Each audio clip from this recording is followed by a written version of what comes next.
Welcome to the January 17th, 2024 Finance Subcommittee of the Brookline School Committee. We'll jump right into the agenda. The first item is approval of the December 19th, 2023 minutes of the joint meeting of finance and curriculum. Can I get a motion for approval? Thank you, Natalia. Andy, will you second? Okay. Natalia, how do you vote? Yes. Andy? Yes.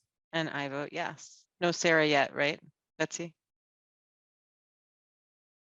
No. Okay, we're going to keep going. Next item on the agenda is approval of grants. We have one grant for consideration, which is for from DESE for $10,000 for to support initiatives in the district in around reduction of chronic absenteeism. Betsy, the attachment online still looks like it's the one that doesn't have the extra pages. But in any case, the extra pages don't add a huge amount of additional information. Does anyone on the committee have any questions on the $10,000 from DESE? Andy, Natalia, or any of the other school committee members or anyone? No? Okay. Susan, I'm going to make a request, which is going forward, we get a little bit more information about like we do just sort of the breakdown. I know this one's a little funny because I feel like the state's just sort of throwing $10,000 and not actually asking for any sort of information. But I do think it would be helpful from our perspective, even when they don't, to just understand like a little better how it fits into what we're I don't know what our current budget is to combat chronic absenteeism or what they're planning on doing. It's not a lot of money, but still, it's just helpful to understand before we accept grants, how they fit with our vision. Okay, can I get a motion for acceptance? Thanks, Natalia. Andy, I'm gonna take yours as a second. Natalia, how do you vote? Yes. Andy? Yes. Sarah, welcome. Yes. Are you voting yes on the grant? Okay. And I will also vote yes. So that is grants covered. We have no gifts this week, this month. Fourth item on the agenda is update on the fiscal year 25 CIP. To the best of, I believe, our knowledge, there is no update on the FY 25 CIP because the FY 23 books have not officially closed completely. And so there is no certified free cash yet.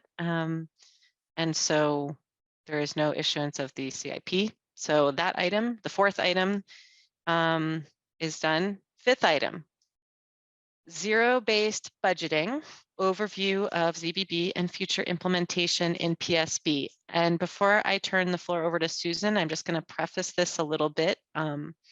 So zero-based budgeting, as Susan's going to talk about, is one of the different ways that you can approach budgeting. And it's something that gets talked about quite a bit.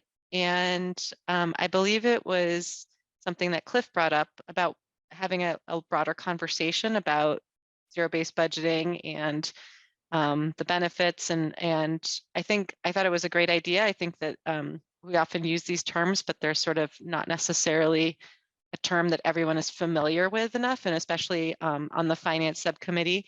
I won't speak for advisory, but on the finance subcommittee, it's great that we all understand some of these terms. And so this is a bit of a primer from Susan for us and for everybody listening so that we're all on the same page. And with that, I'll turn it over to Susan to talk through this. Well, Happy New Year, everyone. Hope everybody weathered the recent storms without too much damage or any injuries. So yeah, Mariah had asked that, maybe I spend a few minutes talking about, kind of different methods of approaching budget development. There's some common terms that are used in education, and I know we have some new board members, and I know not all board members come with a background in education. And if you do, maybe it's higher ed as opposed to K-12, but there's certain terms that are used frequently. And so I'll just take this opportunity to share with you some of them and what the common meaning of them are. So zero-based budgeting is one of those terms. And so really it's a method that requires, as you develop your budget, to evaluate or justify the expenses during each budget cycle. So some folks, think, oh, it means that you start from nothing and you build up. And of course, that term would imply that, right? We're starting each year with no money and we have to justify at that level. In practice, that's not really how it works. And I'll talk a little bit more about that in a second.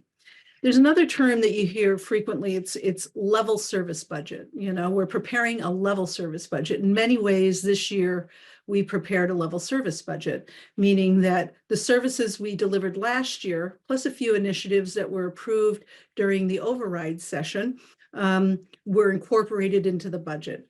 It isn't a budget that's developed from needs-based entirely. It's, we're going to tell you what the costs associated with the same level of a service that we delivered last year, what it will cost you next year. Then there's another term that's often used. It's called level funded. And some people think that level service and level funded are the same, and they're not. So level funded means just that. You have the same amount of funds this year or next year that you had this year. And sometimes when we use that term, we might level fund certain elements of a budget, right? Or freeze them in some ways.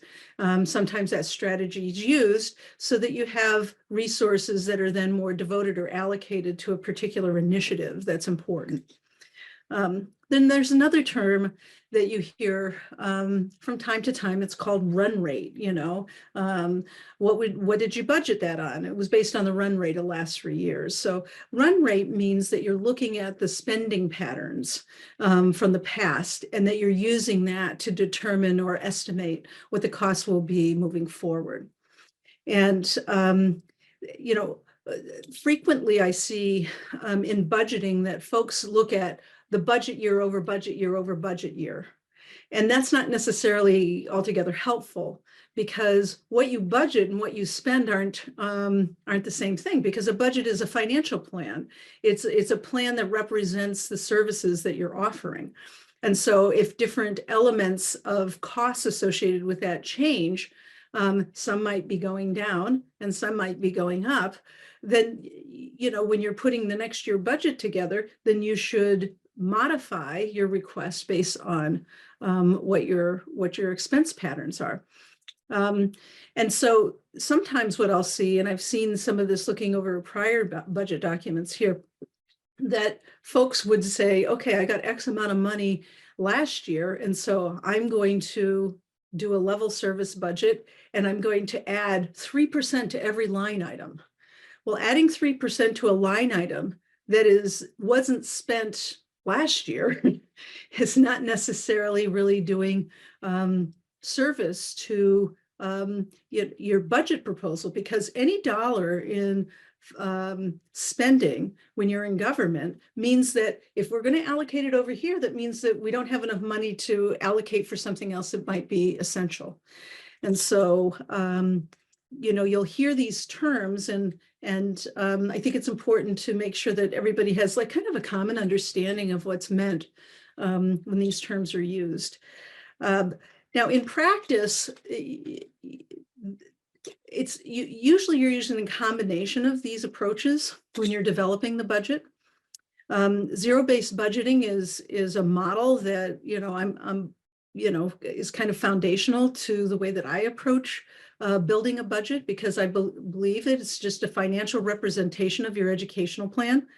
And so when we're looking at our spending, it should be in relationship to achieving our goals. And now that we soon will have a strategic plan, then there should be a certain evaluation of our expenses in service to accomplishing those goals. So you want to take a look at, okay, if and I'm just going to use some like examples that are not necessarily specific to us right here, right now, but let's say that we were having, we wanted to close the gap in math, and we do, of course. So we want to take a deeper look at how are we aligning our resources in order to support closing of this gap. So you would evaluate where you're spending your money, right? What resources are we bringing to bear? What strategies are we using in order to achieve this goal? And if the strategies we're employing are not closing the gap, then we need to kind of reflect on, is this a good use of our resources, or should we try a different strategy and invest in that strategy, and then evaluate the success of that strategy? And when you're implementing a strategy, especially in public education, you can't look at it in the short term, right? It's not, there's usually not an immediate, you don't achieve your goals immediately, right? It's usually something that you have to implement over time. So you want to measure, you want to give enough time to really evaluate the success, or modify maybe in some way the strategy you're using over time. So if we were implementing a math curriculum, we decided that, one of the things that would help and support this goal of ours is to adopt a different, let's say, math curriculum. Then you wouldn't know in the next year whether the implementation of that math curriculum is really going to close your gap immediately. Right. So you have to really invest in that and the training and the support in order to be able to make sure that initiative has the opportunity to realize the goal, closing the gap. So zero-based budgeting in that case, you would be looking at and evaluating, your spending within the context of achieving your goals, both shorter term and longer term. So I'm one that believes that you should always use a certain amount of reflection when you're going through this process. The other way that you reflect is not just towards those goals, but we'll adopt this strategic plan, and then things in practice, like on a day-to-day basis. We've seen this year, things happen in the world around us, and so it may cause the school board or the administration to need to highlight or support a different goal in order to address an immediate need. And so usually the board goes through a process every year of establishing guidelines. Usually the guidelines fall within the context of your strategic plan, but not always. Sometimes also the state will mandate that we do new things, And of course, when you're putting your strategic plan together, you can't anticipate at any given time what the body politic is going to bring forward as an initiative or something new thing that we have to focus our attention on.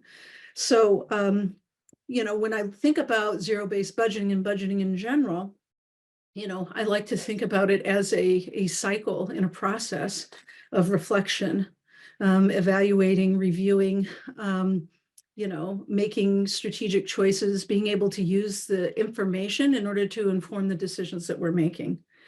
Some budget lines, as I mentioned before, you don't spend a lot of time doing a deep dive analysis every year, right? So if you have like the science curriculum and you're doing a dissecting of frogs, you have X number of students, you need X number of frogs. You don't spend a whole lot of time, if that is in fact what the learning activity is, and all students in the 8th grade are going to do this. A deep reflection about how much money we're going to spend on frogs isn't like a really good use of the limited time and energy that you have. So general supplies, for example, anything that would fall in that group isn't usually something that every year you're taking a good hard look at. Now you do that periodically, even at that, right? It's not that you never look at those expenses. It's that you do them in less frequent cycles. So you might look at,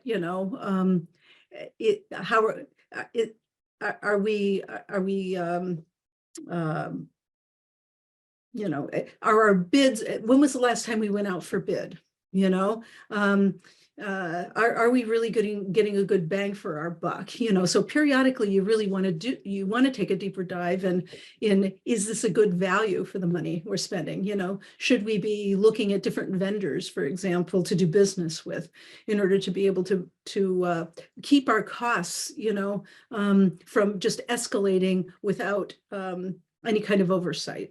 So some lines, like I said, general supplies is an example of that, aren't something you take necessarily a deep dive in. Another example, in government, of course, we have to adhere to bid laws. And so if we're going out for multi-year contracts, then if we awarded a contract this year that's setting, you know, the cost structure for the next couple of years, we're going to look at the cost structure at the end of the bid cycle, you know, but we're not going to go to zero-based budgeting for our transportation in that year. So I guess what I'm trying to emphasize is that there's a combination of these approaches that you use when you're developing the budget. So this year, I would say it's more, it was developed more using prior practice, which was more of a level service. I think that was particularly important this year because you went through a process last year of a multi-year override. And so, you know, my belief is that when you engage in a process like that, there's kind of an agreement that's made that, you know, we're going to move forward certain initiatives, and we're all kind of on the same page, and we all agree that, you know, for the next couple of years, these are the things that we all feel comfortable supporting and at what funding level. So you kind of made a, you know, and this is me, not because somebody's saying that, I'm just saying this is how I view this, is that you had this agreement that was made by the community about spending for the next couple of years. Now, you can agree to that, but then there's also going to be things, like I said, that there was no way for you to be able to know at the time that you were going to have for an expense this year. So special education costs is a great example of that. We can't determine, I mean, IEPs are reviewed and agreed upon by the parents and the school district annually. And if the IEP as written is not achieving the goals of a student, then the IEP is changed. That usually happens in the spring. That's after the budget cycle and the budget development has occurred. So there's also can be changes. Like last year, all of us had to absorb a 14% increase in special education tuitions for private organizations, and so we didn't really have a say in that. Well, what OSD is going to approve for a rate increase next year, we don't have that information right now. And so if you know in advance, then you can build it in, but nobody could have anticipated a 14% increase, right? So if that hit us this year, I mean, we would just have to build that in. So there's always going to be factors that come up during the year as you're building the budget that you have to take into consideration that aren't always easy to be able to identify in advance in order to be able to bake into kind of a formula. So maybe I'll pause there and see if there's any questions or thoughts, or if anything I've said is unclear, or I just wanted to add that for me, zero-based budgeting is like the most compelling approach because it essentially makes you think about every single choice every single year. Now, to your point, not to the extent where you necessarily need to like recount frogs or something like that. But when you start thinking up, I'll say about the major building blocks, right? Okay, well, how many students are here? What does that mean in terms of our staffing? And really thinking about these elements that fundamentally shift the direction of the budget as opposed to nibbling around the edges, right? I think, you know, whether we order 500 frogs or 510 frogs doesn't meaningfully make a difference, but some of these other choices really do, and they're worth being revisited every year. So I think, and again, so that's why I find it's really wonderful for me, and I'll go to the questions and comments in just a moment, to hear about the sort of the zero-based budgeting versus level service versus level budget. And to help everyone become conversant in the different terms that we're referring to, and hopefully we aspire to push ourselves towards a zero-based budgeting model that's really driven by the strategy that we're aspiring to achieve. Natalia, go ahead.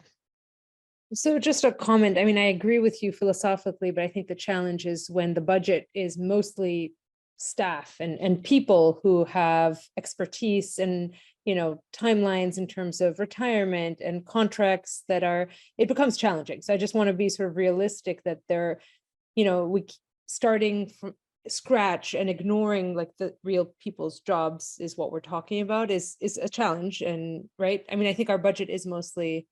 Well, but what do you mean by starting by scratch and ignoring No, people's jobs? not, I mean, I'm saying like a zero base, like if you evaluated, like it's not. I think you have to differentiate between building a budget and evaluating people. If you say, well, right, we're looking at, we're not assuming that any single thing needs to be here. We're ensuring we understand why everything is here.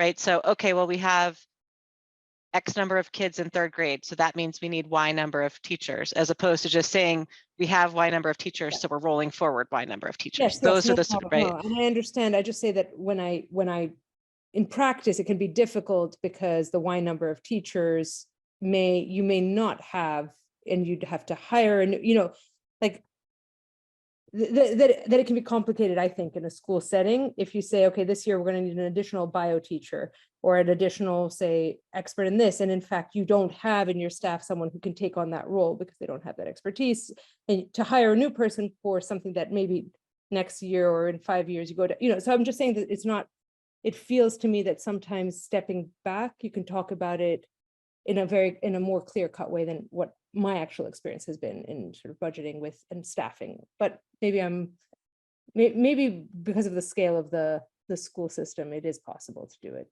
to that level. Well, I think in the budget, like, for example, you can see this in some of the school budgets that Susan and the principals prepared. So for example, there might be, they're looking at, they say, well, we need one fewer 2nd grade section, but we're going to go up to X number of sections in 3rd grade. And they can work within existing staffing often to have people shuffle around in a way that still fits everyone in, or someone's going on a 1-year leave or who knows what, right? Like there's a way to make it, you have to separate positions from staff, if that makes sense. Anyway, Cliff, go ahead. Yeah, thanks. I have just a couple of questions. I'm kind of curious about how a zero-based budgeting regime will impact or what changes is going to be happening from the perspective of staff and the principals, and what sort of adjustments are they going to have to make relative to what they've done in the past? I'm kind of curious about that. And do you view zero-based budgeting as more of a bottom-up or top-down or neither, more collaborative? I'm really kind of curious. And Susan, I assume that you've had a fair amount of experience using zero-based budgeting in your prior positions, and maybe it would be helpful to talk about how you have experienced it in other places. Absolutely, happy to. Yeah, so this will be a journey because it's not really the practice that you have here. So there's learning that needs to happen in order for us to be able to really look at our data and look at our spending and find the relationship between our spending and our educational plan and our goals. So there's work to be done here. But in practice in other schools where I've implemented this, and this is the way that we approach our work, is that you start off with the school, you have your overarching goals, your district overarching goals. The board and the senior leadership team usually meet typically in the summertime, and we talk deeply about, you know, what our initiatives and what our focus areas will be up in the upcoming year. Usually we review what we were able to accomplish in the prior year, and then, you know, what are going to be the guidelines we're going to set for this upcoming year's process. And that's really essential because and you all know this, right? In government, there's never enough money to be able to do everything that we want when we want to do it. But I always say that there's always enough money eventually, right? And if you know what your needs are, then we can do this year, and this is in service to doing this next year. And eventually you get your, you're able to accomplish all the things that you need. So typically when you have that kind of direction, then when I would send out the budget, it would usually go to principals and any kind of coordinators, or you call them budget managers here. In most school districts, your primary budget managers, and this is by law, are your building principals and your, there's senior level folks at the central office that oversee broader areas within the organization. Usually those are your primary budget managers, but there are other people that are actively involved in the dialogue and conversation, making decisions. And those are usually department heads or coordinators or by whatever title, because you do need to have a certain, if you're going to, you want to have you want your students to have a fairly, especially across schools, right? You want students to be able to advance through a fairly common learning experience. And I think you're talking about this with, what is that policy you're setting, Mariah? Life of the school outside the school day. Okay, yes. So yeah, because you want to make sure that kids have some fairly common experiences. You can't have 8 schools moving up to your high school and have students having wildly different learning experiences at the elementary level, right? Because they're all going to funnel into the high school. And in order to be able to advance them to the next and higher levels, then they need to come to you with certain skills. So there needs to be some coordination at the district level in order to be able to accomplish that. But usually your coordinators are then having conversations with your building principals, because also at the building level, we're not making Oreo cookies here, right? I mean, every school has its own unique needs. Sometimes it has to do with programs that are housed at a particular school and not in other schools. Sometimes it can have to do with a population that's there. It could be that, like we have here, RISE programs are in certain schools, but not in other schools. And so each school will have some unique needs. And then when we look at scores and academics and performance, maybe there's some schools that have students struggling with a certain topic.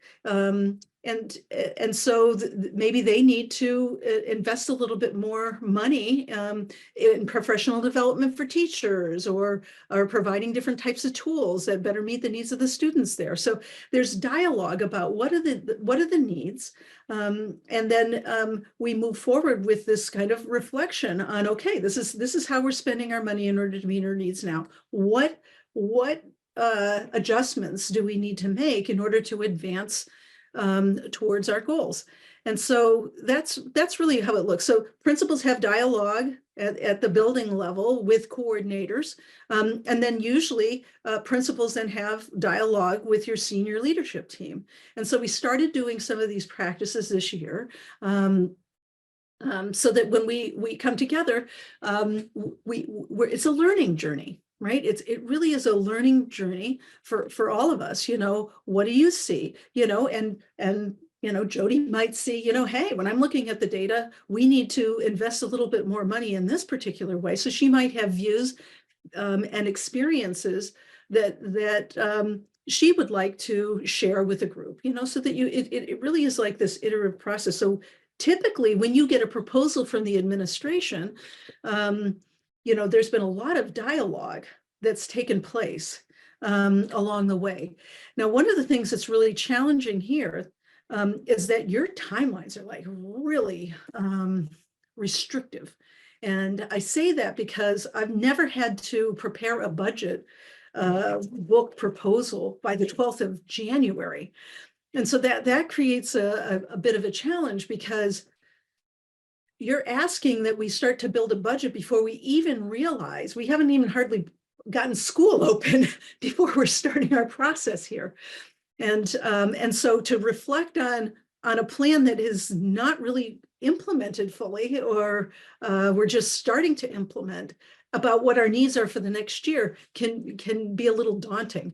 Usually, you know, these budgets, even if I was saying we're preparing it and giving it to the school board early, or the school committee early, I would be saying, you know, the second week of February would be early. But so we're coming a month earlier, which means we have less data to reflect on to help us. We're trying to focus on opening school, which is not a day. It takes a month to really open your schools. And so then once you're doing that and you kind of get into a little bit of a rhythm or a cycle, then it's like, okay, now let's put the budget together, and it just compresses the time for dialogue. So so I see that as kind of a bit of a challenge here, but that's typically what the process looks like. There's also sometimes in some schools, you'll have the finance committee take more of a role in reviewing the budget.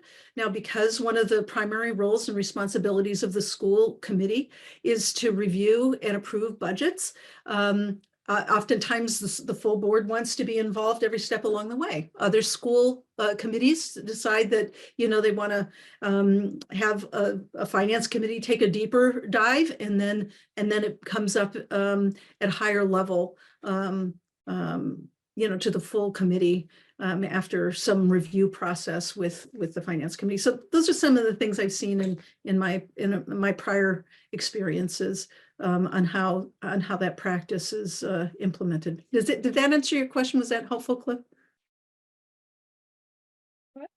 Yeah, I think for now, yeah. Before we get to Carol, I just want to say that I'm having heard this before about Susan, about being able to have meetings with cost center managers, schools, and departments. I think that that's a great idea to get everyone on the same page and to understand what's going on. And I'm looking forward to us being able to implement that at finance in future iterations of the budget. Carol, go ahead. Thanks. And Susan, I love what I'm hearing, and I really appreciate the challenges that you're identifying, you know, that are inherent in the way we do things here. You mentioned a little bit about metrics and people's viewpoints. I was wondering if you could elaborate a little bit based on your past experience. How do you make sure you have the right metrics to really measure whether your spending is effective, and moderate the role of personal opinions versus, you know, sort of more data-driven decision making? Yeah, I think that's a great question. And so what I would say is that when you're implementing a strategy, first of all, you have to know what the strategy is intended to improve. You know, and what I see frequently is that it's like there, and that's usually set up front, right? What is the intended purpose of this strategy? Let me see if I can give you an example. We believe that early intervention and investing our resources in early childhood education has long-term positive implications for our students. And in service to that, we are going to have our staffing ratio be no more than 10 students to one educator. I'm just making this up as I go, right? So that's not enough. So if you're gonna have a strategy that says you're gonna have a ratio of 10 to 1, what is it that you're hoping you're going to get for an outcome as a result of that specifically? And so what I see is oftentimes when strategies are implemented, it isn't clear about exactly what you're trying to, what that strategy is intended to drive for an outcome. And so I think first and foremost is understanding the relationship between what you're doing and what you're hoping to achieve. And I think your strategic plan will help with this.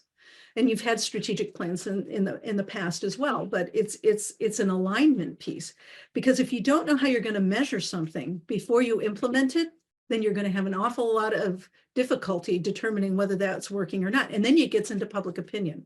And then it gets into this, you know, kind of, this is a legacy program, you know, how can we not do that? We've been doing this, and there's this public fear. One of the things that I've studied pretty extensively over the course of my career is like what prevents school improvement measures from being successful. And one of those things is tradition.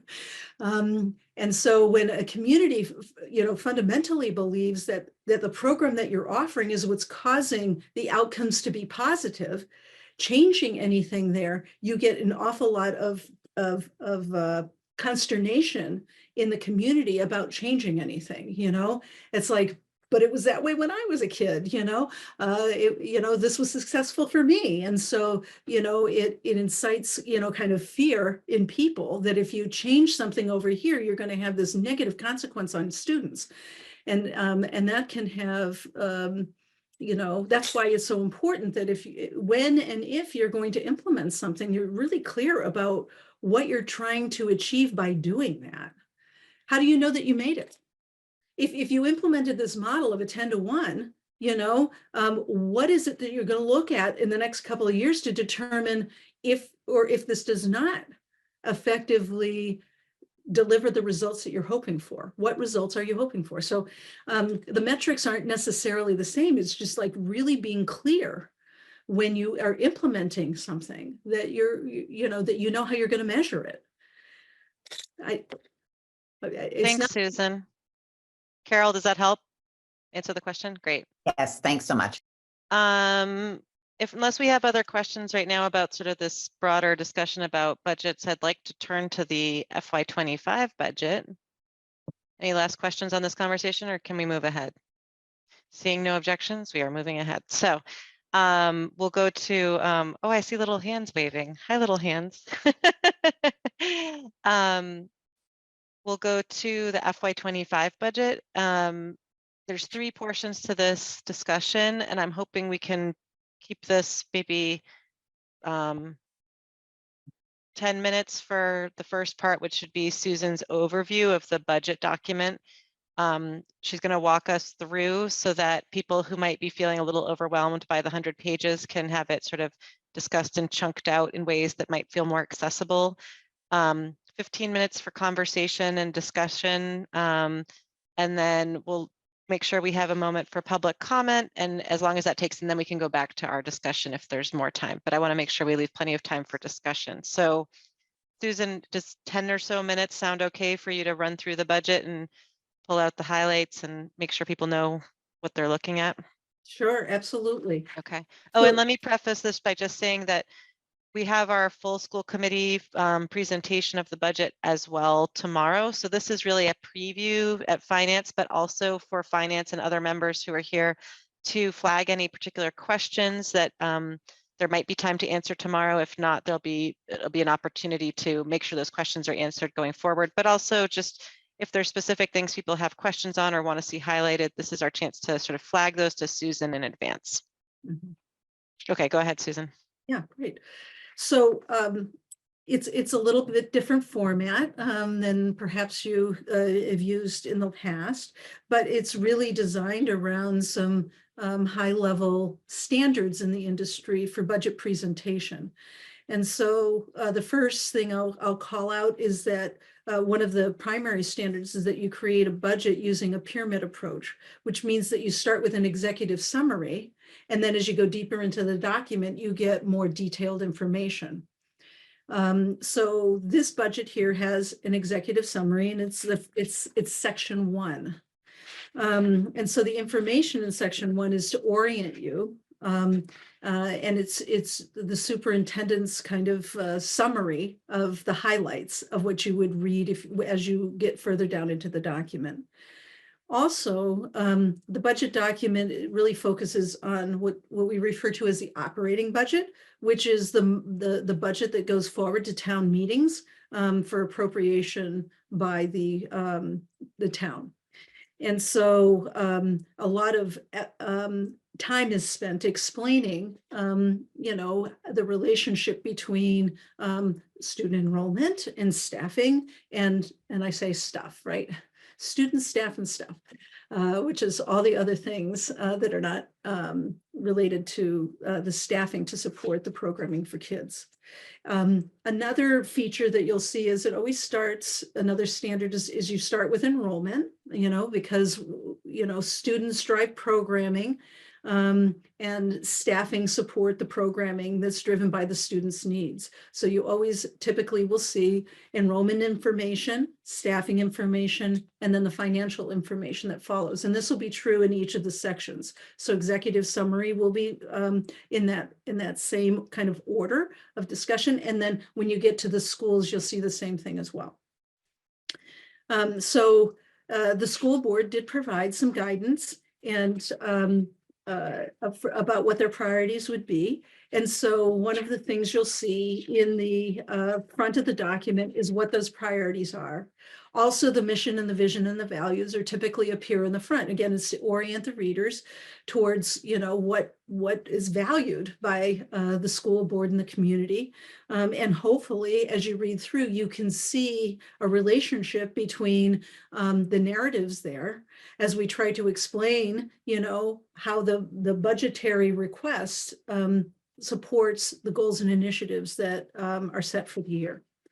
So the school board had a number of guidelines, and if you look starting on page, it looks like starting on page 10, if you're looking for kind of a summary, I would read pages 10 through, let's see, in the first section, it's only a few pages. Susan, does it make sense for us to pull up a copy of the document on the screen too, just so that everyone following along at home would that be helpful to just pull up those pages on? I think that would be helpful. Okay. That would be helpful. Okay.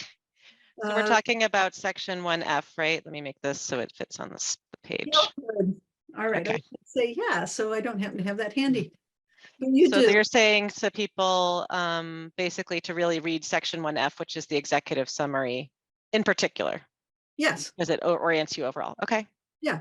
Yeah, and so again, it'll start off with some overarching comments from the superintendent, and then the next, as you follow through, you'll see how does this align? How does the request align with the goals in the strategic plan? So we try to lay that out without getting into, such depth that we lose the reader, right? The idea is we want you to walk away with an understanding at this level of kind of the things that are driving our thinking and our process for the year.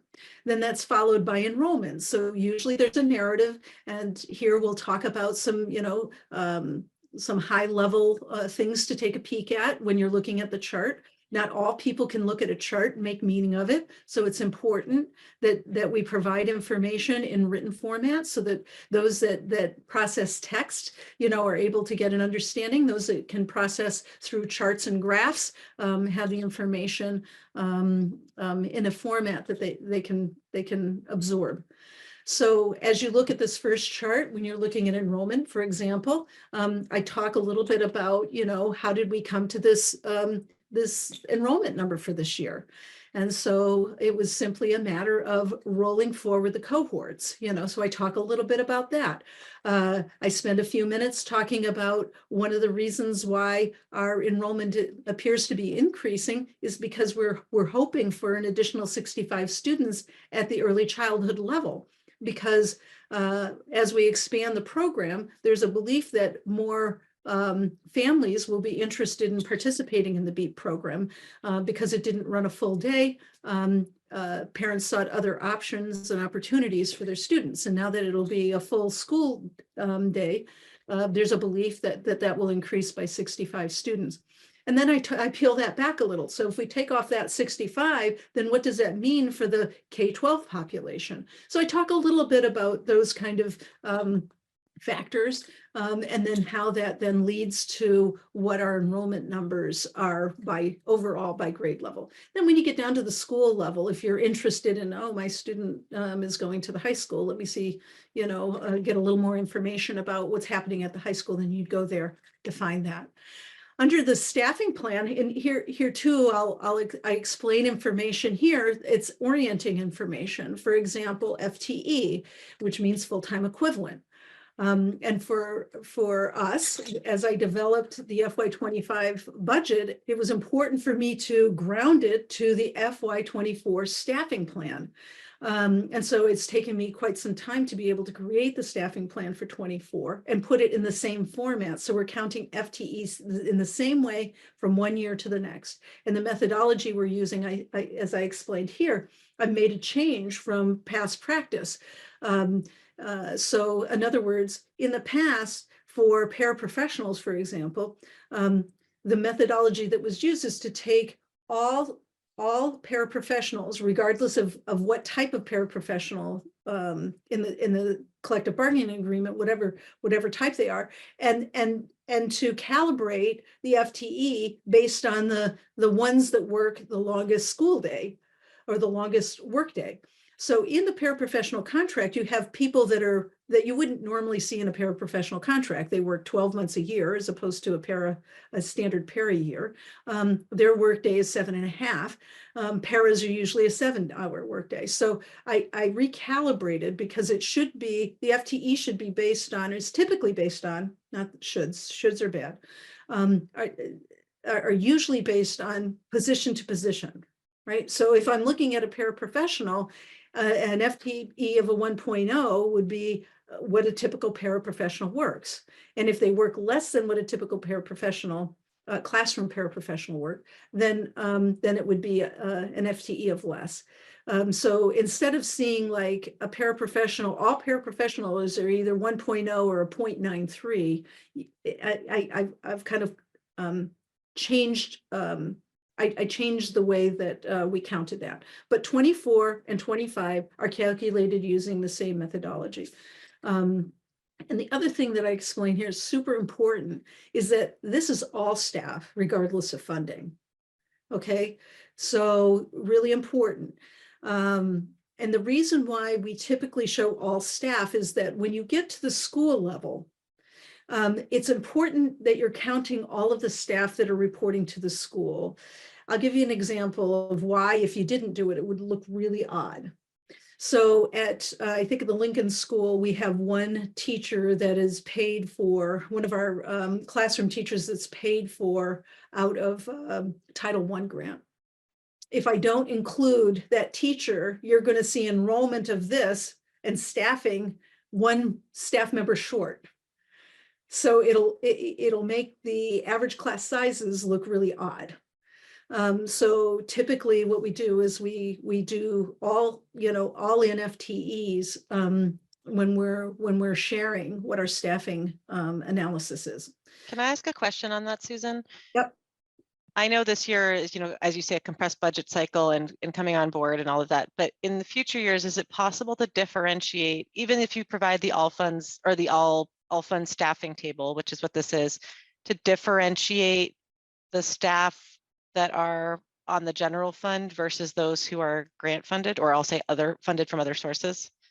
Yeah, so yes, and we will. Like, one of the things that I didn't have time to do is create the special revenue fund section, and we're working on that now. So what you would see in the special revenues fund section is an accounting of the primary special revenue funds, not gifts and donations, but those that are recurring and significant special revenue funds that fund major parts of our educational programming. So, most of your title grants, BEEP and BASE and all of those that were METCO, all of those. So there'd be a section in the budget, and it will tell you how many staff members are charged, against those funds. So you will get that information there as well. So there's clarity around it. Typically, I'll include in a little narrative, this means, first grade teacher at Lincoln and 5 paraprofessionals and that type of thing. So that's typically how it's done. I'm not sure if that's what you're looking for. Yeah, well, I guess one of the things is, and I know I want us to get through the overview of the book too, so we can get to questions, but I'll jump ahead a little bit with my questions, which is, I think when people will hit this table, they'll look at this and they'll say, wow, PSB is adding 22 staff FTE.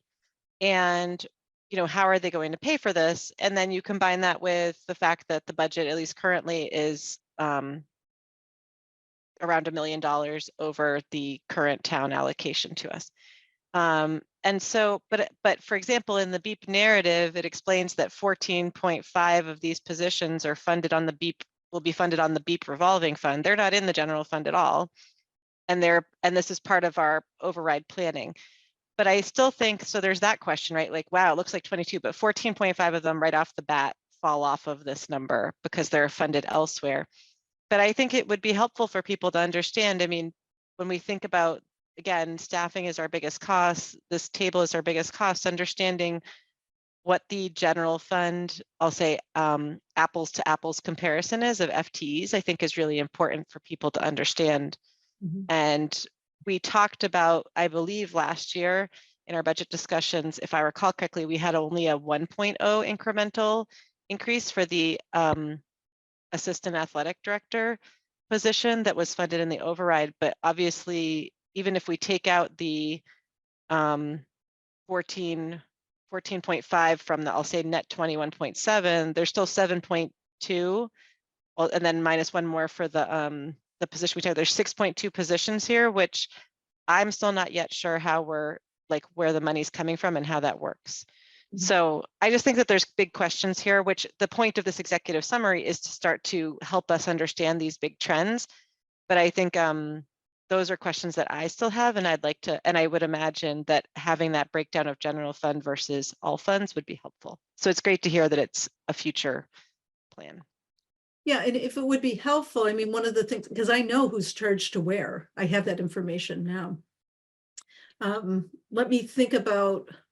Well, why don't we keep going through? I mean, I think that you're almost to the end of the discussion of the executive summary, and then maybe we want to just look at one of the cost centers and show people where they can find information. And then I want to open it up to other comments too.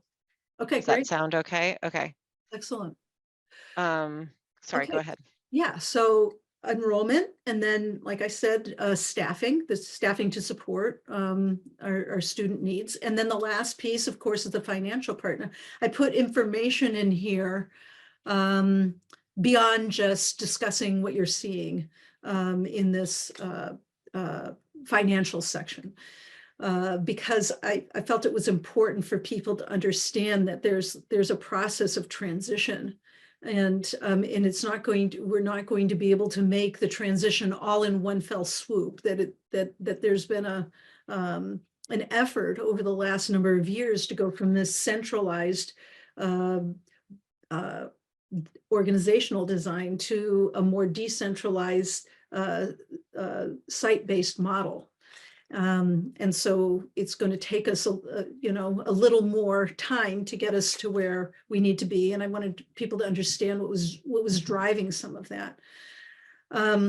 So here, yes, in this section, the financial information is shared in two formats. The first one is by cost center, which is pretty typical, and it's done by cost center because you should be able to take the summary of the information from each of the cost centers that are further in the budget and see them reflected here. So you understand that the information ties together in a very concrete and cohesive way. So you'll see for each of these, you have your central district level offices, Office of the Superintendent and School Committee, Office of Administration and Finance, Office of Equity, Office of Student Services, and Office of Teaching and Learning. And then after that are what we would consider to be the site-based budgets. So your early childhood through your elementary, middle schools, and then to your high school. And when you look at further in the document, they'll appear in this exact order. Right. So a lot of this is, once you get used to the format, it'll hopefully make it easier for you to navigate, because things will be set up in a very structured and consistent way. I'm just showing that on the table of contents, you can see that exactly what you just said, those 5 offices and the 10 schools show up in that exact same order that are in the table we were just looking at. Yeah. This one. And having a table of contents that outlines major sections of your budget is another standard. And so you can see here, because it helps us to navigate. And I can say I'm on page 10, or you can look and easily get to the information that you're seeking. So the other format that this district level summary rolls up into is account description. So this takes, once you get back to the schools and the other sections, you'll see everyone has a salary line. So it's not just that you want it to roll up by cost center, but what is the total salary across all of these cost centers, right? So this rolls it up by account description. So it gives you a summary here. Now, why this is particularly helpful, I think, right now is that you're in this transition period where it's really difficult to look at spending patterns because money has been spent in certain accounts, budgeted in other accounts in 24, right? And so there's not alignment between where money was spent, where money's budgeted in the current year, and where we're funding it in the future. Now, the FY25 budget is designed to start to create the accounting structure that we will be following moving forward. And so the chart of accounts that is used throughout the Commonwealth is driven by a chart of accounts that's created by DESE and the Department of Revenue. Our chart of accounts does not follow that format. And so I know my prior deputies have tried to migrate towards that format, but never quite got us there. So it's building on the work of my predecessors to try to get us closer to the standard chart of accounts that are used in school districts throughout the Commonwealth. This will help us as we get down the road a little bit when you're looking at per pupil spending and things like that, that there'll be more of a relationship between how we're spending our monies in comparison to other like communities. Right now, we're not really set up in a way that we can easily translate our current chart of account and reporting to those to the chart of accounts for DESE. So I was more thinking about, the future. I can't course correct from looking behind me, right? And what's happened. I can just try to look at the future and say, this is going to be more common, the common terms that we would use and the structure that we would have moving forward. And once you get here, then anybody that comes into my position or any financial position or principals coming in, this is the language we know. And for you not to have that language here is a real challenge for any administrator coming into your school district. So this will be hugely important in terms of being able to help folks that come into the organization find and access information in a consistent and cohesive way. It's really a bit of a challenge right now because you have to, because it doesn't translate easily into the language that we use in K-12 education. So this will be important, but it doesn't help. So why is this part important? Long way to say this is important because by summarizing it across, salaries are salaries, right? So this is a pretty good comparison. It doesn't matter if the prior deputy put the money in OSS or they put the money in BEEP. It doesn't matter because the salaries are the salaries are the salaries. So I find this to actually be a bit more meaningful and neutralize or mitigate some of the impacts of this, shifting of where folks are reporting and recording information. So I hope you'll find that to be helpful in understanding kind of how we're spending it. So the first one tells you where you're spending it. This one tells you more about how the money is spent.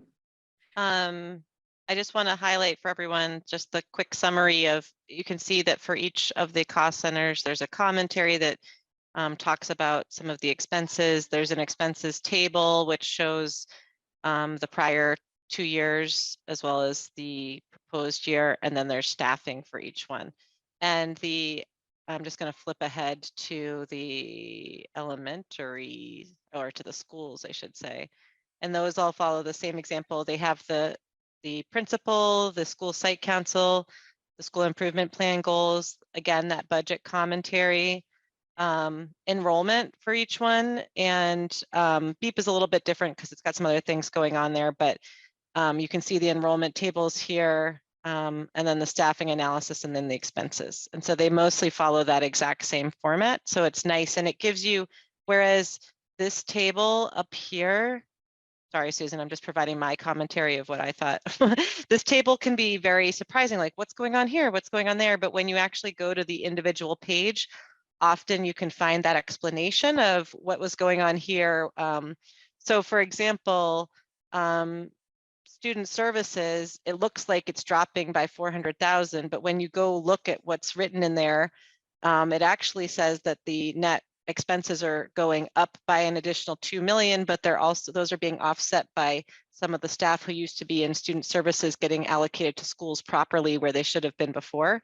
And so there's a lot more complexity. Just to give one example that I found very poignant, there's a lot more complexity that's revealed in those descriptions of each cost center that you can really learn a lot from, that just looking at this summary table won't give you that whole story. So this is incredibly helpful to sort of hit areas of interest, but also those pages are relatively short and help give you more of the story. I want to make sure we have enough time for people's questions and comments.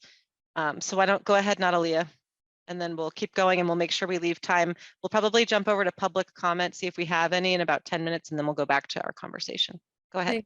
Mariah, to your point, I noticed in this summary table that Pierce, for example, had 900,000 difference. So I went to the back and I see that it's mostly due to salary, but it's just one FTE increase. So I don't understand.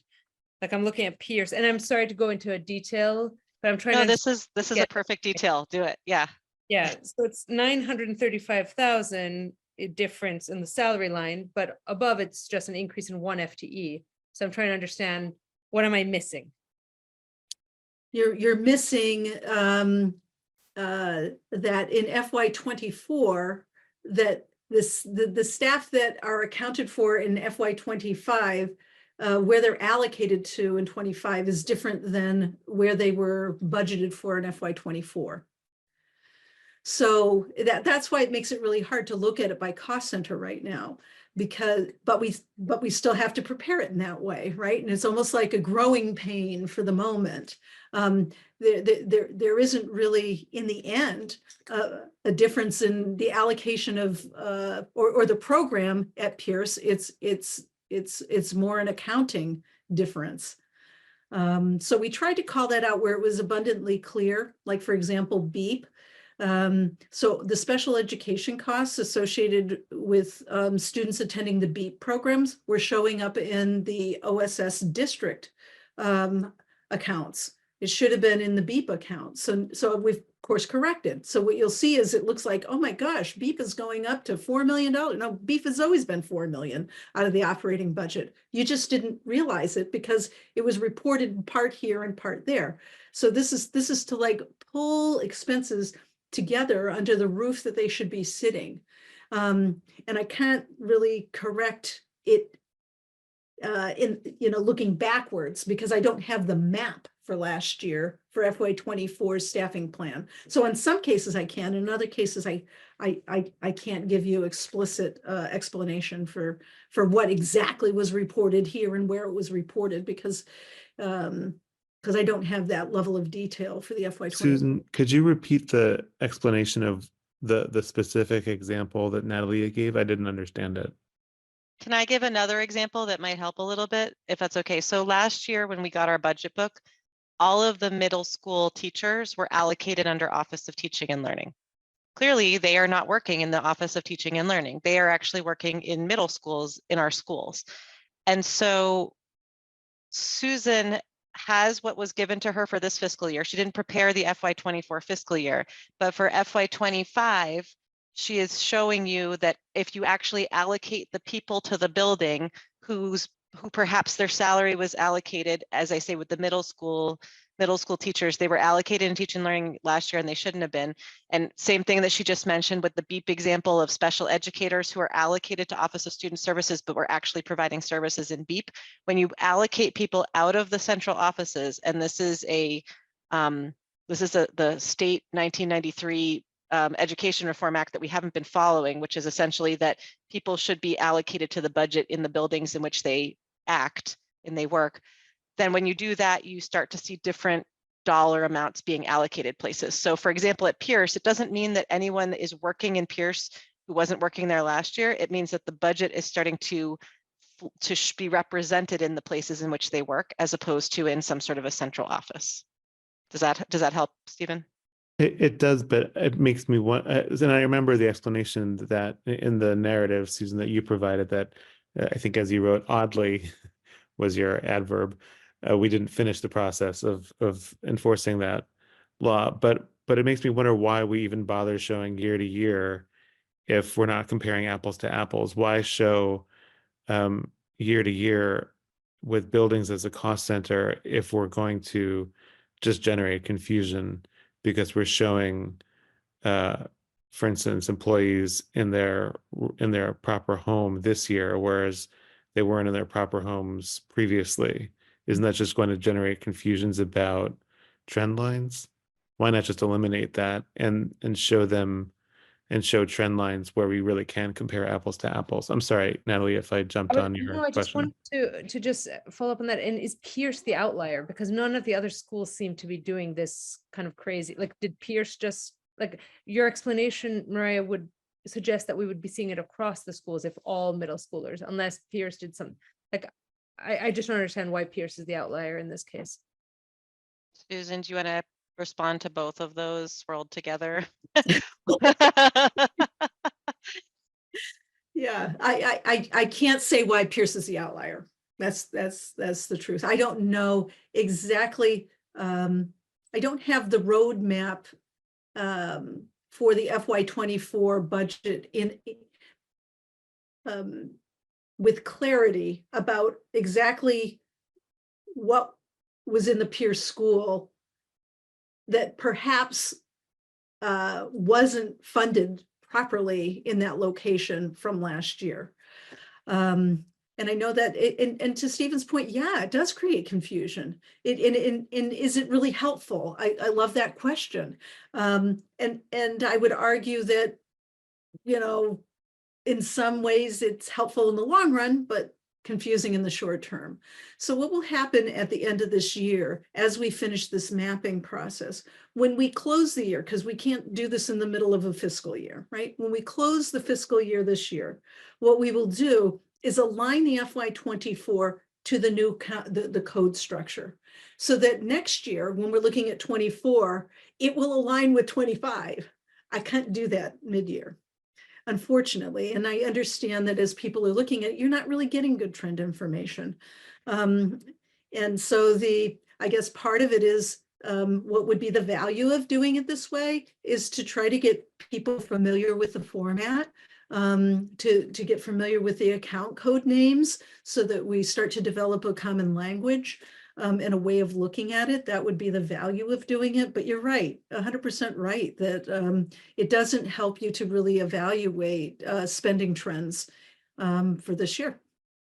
I want to jump in before we go to Andy and just say that in the section in the executive summary that's called General Fund Summary in relation to strategic planning, there's an extensive conversation about this. As you say, Stephen, maybe the word oddly is somewhere in here, but there's a paragraph specifically about the chart of accounts changing. There's wild shifts year to year. And there's a bold sentence here, which is about this issue, which is to emphasize, though this budget provides multi-year comparisons of FY25 versus prior years and the different cost centers shown, any change in these dollar amounts may be a result of the shift towards accurate cost accounting. So there's a lot going on there. And I think it is, I completely agree with you, Stephen, that it's confusing, but I think that the benefit, as Susan says, of going towards this standards and us weathering this transition year and then coming out on the other side with a format that we recognize and with better data going forward as a plus. That's my opinion. Okay, I would Andy? just jump on Natalie's Yeah. suggestion to flag the Pierce example prominently so as to ward off confusion caused by it. Thank you. Yeah. And I think all of our conversation today is going to inform the presentation tomorrow. So this is, I think, something to harp on more extensively tomorrow. Andy and then Suzanne. Yeah, thanks.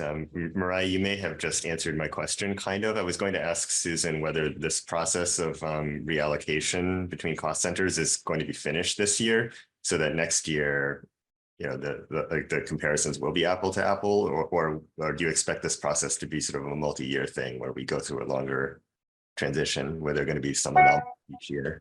I think this will be the worst of it, Andy. Will I make further adjustments? Yes, but I'll be able to map it. So I can footnote it if I'm making a shift in the future that I can't footnote clearly this year because I didn't develop your budget last year. And the account code structure changed from FY 23 to 24. I just don't have the map. So in general, the format will be like this moving forward. As I understand better what should be charged to the cost centers, there might be a few adjustments, in which case next year I'll be able to say, this appeared in the, like I did for BEEP, right? This appeared last year in the operation, the OSS budget. This year it's appearing here, and I can tell you concretely why and where. So I'll be able to footnote it and we'll be able to trace it together. It's a little bit hard to do this year though. Okay, thank you. Yep. Suzanne, I'm going to go to you, and then David, if it's okay with you, I would park you until after we allow for public comment, if there is any, and then we can come back. Go ahead, Suzanne. Thank you, Mariah. I think I'm just looking for a little guidance here on how to look at this. When there are these, I understand where we're going, and thank you so much, Susan, for getting us on the right path. But kind of to Natalie's and Stephen's point, when you just look at the numbers, do you want us to talk about and highlight where we don't understand, where there's confusion, or what is most helpful in terms of the conversation around the proposed budget?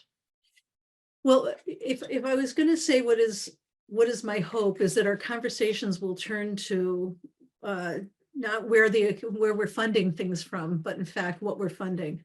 Okay. And so my attempt at the beginning was to be able to call out, you know, why on a higher level our spending is above the $37.1 million, right? Because to me, those are I would assume that those are kind of the bigger overarching questions.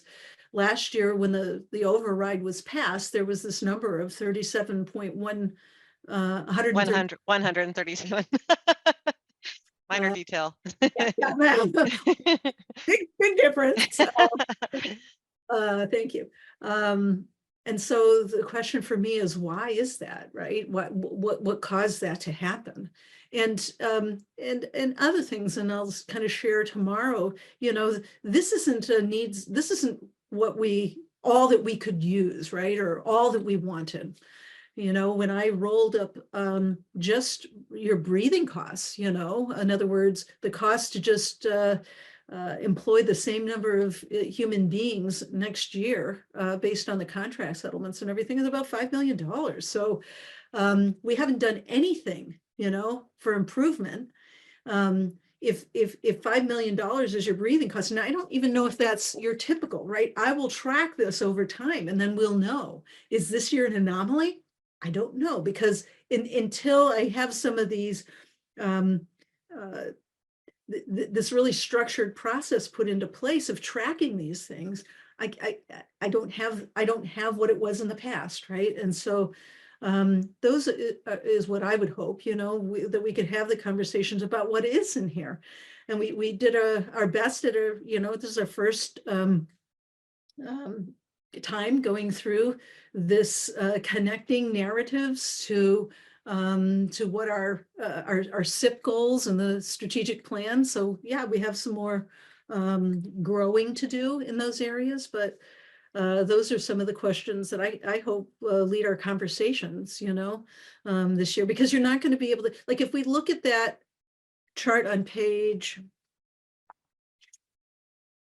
that's by account description, to me, you know, there's some questions to be asked there, right? That could be helpful. We're looking You're talking about this one. That one, right? So we have about $8 million in additional funds we're requesting. You can see when you look at that if we take out the BEEP, you know, the appearance of it going up $2.8 million, which we already know, and I called out clearly, is an accounting issue. There are some accounts that you know, that you can see are generating some additional expenses. So, you know, when we're looking at tuitions to non-public schools, you know, that's for our students that are out of district placements. So I think that's the one that provides us probably with the closest level of comparison year over year. But it's not going to be easy to tick and tie every single number together from prior years. And I don't know any way to be able to make that less confusing. Okay, thank you. That's helpful. I'm gonna see if we've got any public comment. We've got 4 attendees. Give people a moment. If they want to raise their hands, then Betsy can unmute you.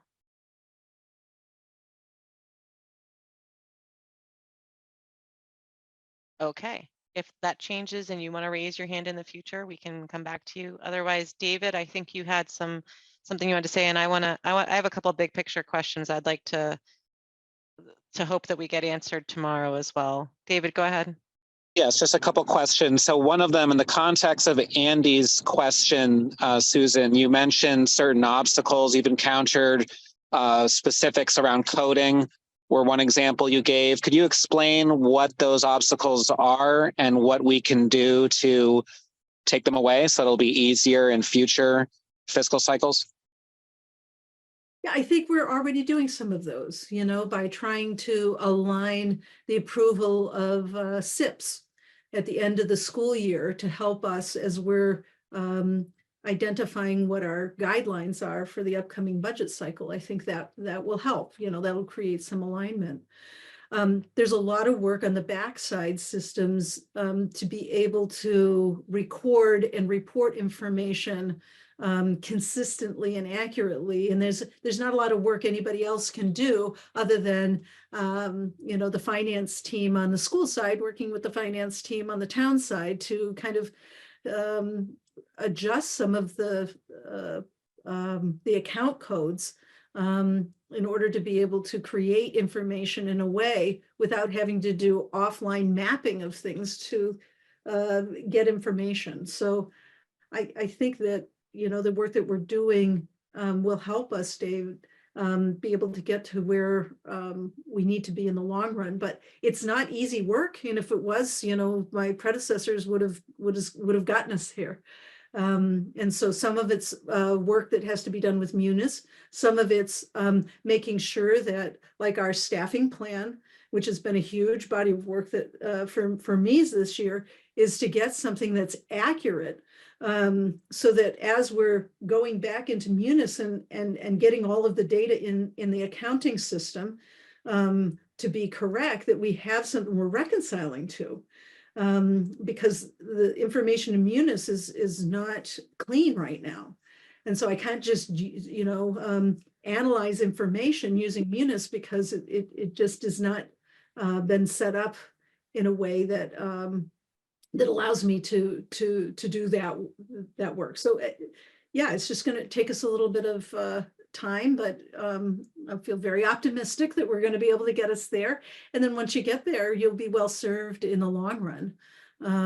But there's no quick way to get there. You know, it's just, you know, it's just going to take a little bit of time and focus and your grace while we finish up the work of my predecessors is appreciated. To understand that when you ask me to get information to you in a certain format, it's a Herculean effort to get it, because it's not going to be in a format that's, you know, that I can really provide things quickly when I'm looking at any historical information. I see. Thank you. And then another question that I have, you talked about sort of data-driven decision making to make sure that we budget in accordance with certain outcomes that we are seeking. And I'm just wondering if you have any recommended metrics. What are some specific metrics that you've seen either in Brookline or other districts you've worked in or observed that you have found to be useful toward that purpose? Mm-hmm. Yeah, I think usually what we see, I mean, there's all kinds of metrics we can use, and it just depends on what we're trying to achieve. I'll give you an example of things, we had a goal when I was at Masconomet. We were looking at enrollment of students in courses. And one of the things that we observed is that we didn't have a lot of male students enrolling in our art classes. And we wanted to better understand why. So we really took some time to look into, what is it that our male students might find of interest, or why are they not enrolling in these? And likewise, computer programming courses were predominantly being enrolled by male students. And so we wanted to be able to better understand why that is. So as we did our research, we learned that the types of projects in computer science were not appealing to the girls. So we created a course that was designed around areas of interest for programming for the female students. And what we did is we tried to track, so it was a goal of ours to be able to broaden our course offerings so that we were providing opportunities in all areas for all students. And so when we saw kind of like what appeared to maybe be, a structural issue that we wanted to correct, then we tracked to see if when we added that, so our goal was to be able to expand the enrollment of girls in computer programming and boys in art classes. Then we designed a course and then we measured. So what was the strategy? We developed a new course. We introduced the new course, and then we sought to see if this by making this modification, if more girls enrolled in one and boys enrolled in the other, and then what was the implications of that in the long run. So that would be like tying a specific strategy, right, to an initiatives and knowing what outcomes we were going to measure. So we measured, the impact of how many students were enrolled. So that's like, I don't know if I'm getting to explaining it in a way that you can follow how the money relates to that. But it's really about what are we trying to accomplish educationally, and what kinds of strategies are we going to employ in order to be able to accomplish that, and aligning our money to that, right? So we added more courses in that area so you could see the FTEs shift from one thing to another. And therefore your investment goes from one to the other. And if that strategy didn't work, what we were able to do is say, this is, it's just not going to, this is not working. What else might we do? Closing the gaps for math. Let's say, we talk a lot about tiered support systems. And so obviously, tier one is to be able to deliver supports within the regular classroom, for kids. And so if we are going to implement a particular strategy that allows more students to be able to serve there, then it would be measuring how many, do we have fewer students in tier 2 and tier 3? If we don't have more students in tier 2 and tier 3 after implementing whatever the strategy is, then maybe we need to look at the strategy. If we're looking at literacy and we're trying to ensure that students are performing on grade by the time they're, at grade 2, then we need to be investing in different strategies. So one of the things I see that you're investing in is classroom aids in all kindergarten and first grade classes. How do you know whether or not you're getting the results in your literacy growth? I'm assuming that's why you did that, right? Because not all schools have one, not that you don't see classroom aids, but in all schools, you don't typically see for every first grade, there's another paraprofessional in there helping to support learning. So I'm assuming you must have done that in order to further develop literacy skills. I'm guessing, I don't know because I wasn't here, but that would be an example. And if you don't know that that is what you were hoping to achieve, then how do you know that the investment in having a paraprofessional in every first grade class was one that is worth continuing to invest in, because if it's not getting you there, then maybe that money is better served in another way. So I know that I think you've answered it. I think. I want to change the subject a little bit to big questions. I know that in my mind, I guess I have a couple that I'd like to throw out there, and I want to encourage other people too. And mine are focused on some of the questions around staffing that I see at the K-8 level, and the decisions that were made to increase, which I've alluded to earlier, to increase the number of K-8 positions. It's not something that we had talked about, and it was very interesting to me on the heels of some of the conversations we had last year. Specifically, where we had done a big analysis of the K-8 classrooms and how they could be adjusted. And when I look at some of the average class sizes you have in the book, some of them seem like they could very much be consolidated. And I'll just pick on one school, not that they're the only case, but I'll just pick on one. Pierce is asking for, I believe, a net 2 increase at first grade for 2 additional, 1 para and 1 first grade teacher, I think is what it is. And then a reduction in second grade. However, their kindergarten, which also has teacher para combos, is asking for 4 sections for a total of 60 kids, which is an average of 15 kids in a classroom. And if you were to remove a classroom, you would still only be at 20. And so I guess I'm wondering, you know, why are we not netting out and saying, well, let's net kindergarten down if we're going to increase first grade? And that's just one example. I was just really surprised to see both the increase in K-8 and also the increase at the high school being somewhat fewer than I thought.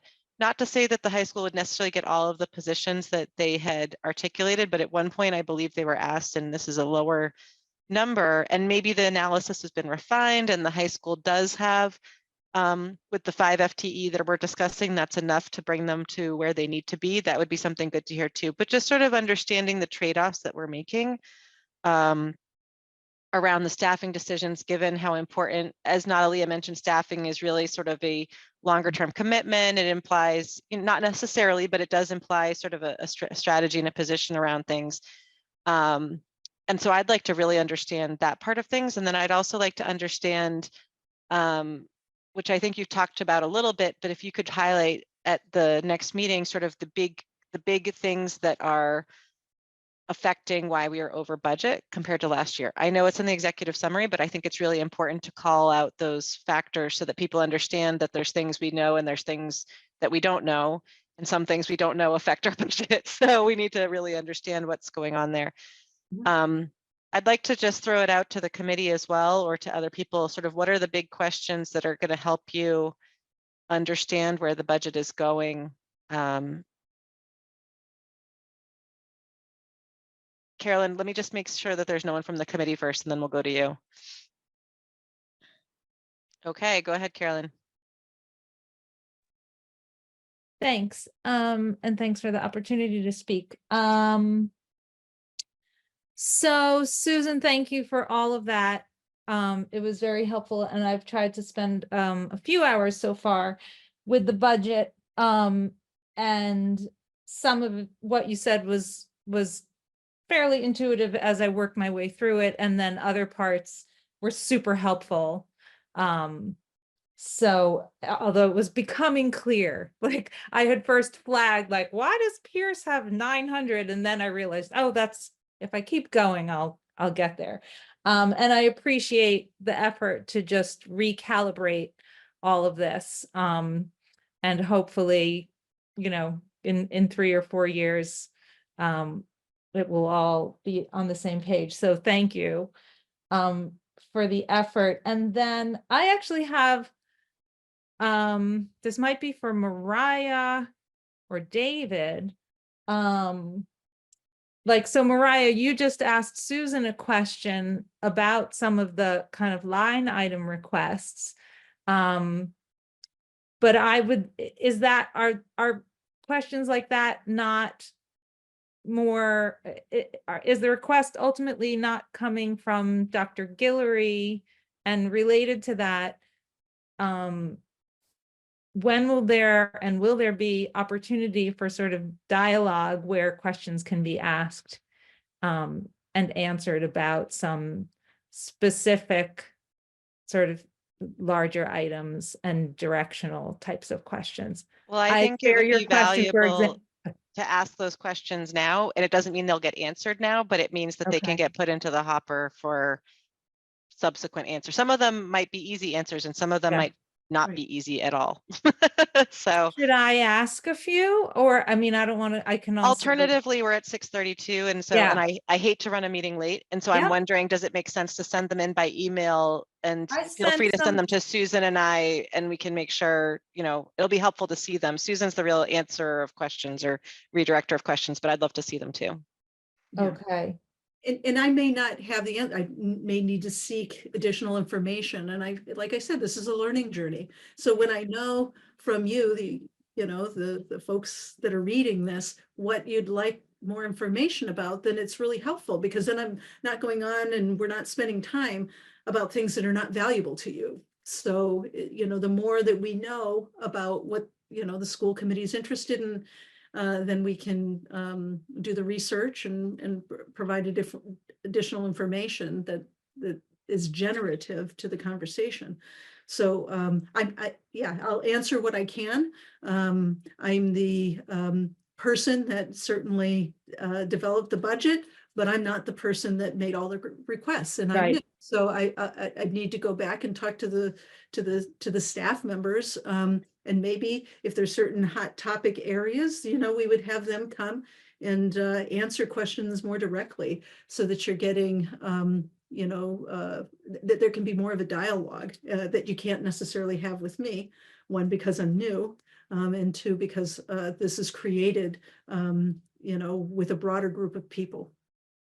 I So will Carolyn, say- send them Thank in. you. I Yeah. do think, as a member of the public, I'm not school committee, but I'm a town meeting member, and I'm here as a member of the advisory committee, schools subcommittee. And then just as a stakeholder generally, just a parent, resident, et cetera, and somebody who talks to lots of people. I do think, and this is for all of you in leadership here, people really would like dialogue. To be able to ask questions and get answers. And I think that's obviously critical to fulfilling. I would just goal highlight of that there's today transparency. public comment, tomorrow public comment, and then public comment also on the 1st. And people can also submit questions. I just want to reflect, it's great to talk about having dialogue, but sometimes dialogue's impossible when the question is so arcane, it requires like research. So at least I'll say real-time dialogue, right? Like when people get into the nitty-gritty, it requires going back to talk to other people. Are you all set with your questions and comments, Carolyn? Can I move on to Natalia? Sure, thanks. Okay, yep. And my question is sort of a follow-up to yours, Mariah, and sort of to Carolyn's. Like, I feel like this is my first time on school committee, but there's probably a black box of like, what are people requesting to you that then you've decided to ignore? Like, was the request for 5 FTE, or was it for more from the high school that you made that call? And I don't know if it's appropriate for us to learn a little bit about what were the actual requests from the principals. Like, I just feel like there's a disconnect between me knowing what was requested and what was decided and what was presented. So a little bit of the logic, if that's something that you want to share publicly. Again, I don't know what the norm is, but for me, it would be helpful to know that we met or we didn't meet principal. Is it principals who send you requests? Like, just to understand a little of the process and know, like, We what have we talked didn't about meet. that in prior years, Natalia, wanting to know. I think it's also helpful too. I think sometimes there's a narrative that everything that PSB gets everything it wants, and knowing that there is a list 1.5 miles long of things that aren't happening is also helpful to have people understand that there is a check in the system that they don't see in public because it happens behind closed doors, but just knowing that it exists, I think, is helpful to educate people. And I would agree with that. One other big picture thing, and I'm just going to mention this before anyone else can say, is as we think about not just FY25, but out years, what are the things, Susan, that we should be thinking about in our development of our FY25 budget that will help us stay in line with future years too, so that we can thinking that we're not going to have an override for FY26, let's say. And so what are there choices we could be making in 25 that would help us over the long run have a sustainable budget? Mhm, mhm. That's a big picture question I would throw out there for possibly tomorrow, possibly a future presentation. Mhm. Any other big picture questions or small picture questions that people want to give to Susan now? And also reminding them that you can also send in email questions to Stephen and then Ben. Yeah, my question is similar to your last question, Mariah. I was wondering if there are any cost drivers that are increasing at a rate that you'd like to let us know about.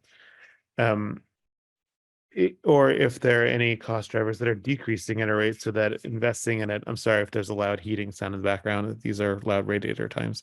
If there are any cost drivers that are decreasing so that investment now in those areas would get us greater bang for the buck if that turns out that it's delivering some educational service or product that we value highly.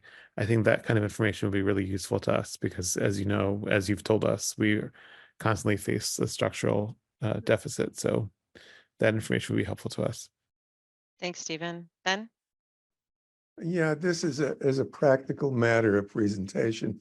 And I want to thank you, Susan, for all the work you've obviously done and the others who worked with you to try and get 2024 and 2025 aligned.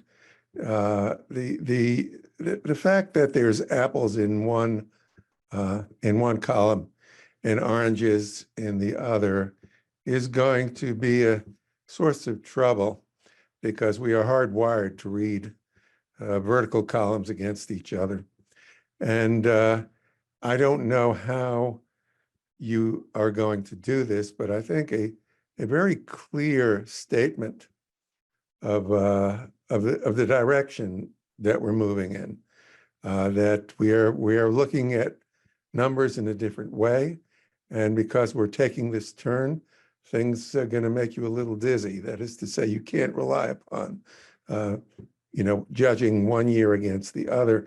That should be somehow featured prominently. I did see where Mariah pointed out in the boldface in the text, but I'm not saying there should be a red flag across the contents, across the first page or the contents page of the budget. But I'm saying there should be a way for those who are presenting to let people know that they're not tripping over something here. This is a deliberate layout and will make sense going down the road. And not only will it make sense down the road, but it is the most sensible thing to do at this time in terms of understanding the budget in years to come. So Thanks, I Ben. will, okay, that's it. I Thank agree with that.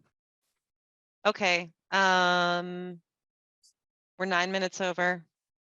Send in your questions, your comments. That goes for the public as well. Everyone who's here, feel free to share the words. And it's 6:40. I apologize for the 10-minute overspend, but thank you all for coming. I think it's time well spent for us to understand and to talk about some of these big picture issues.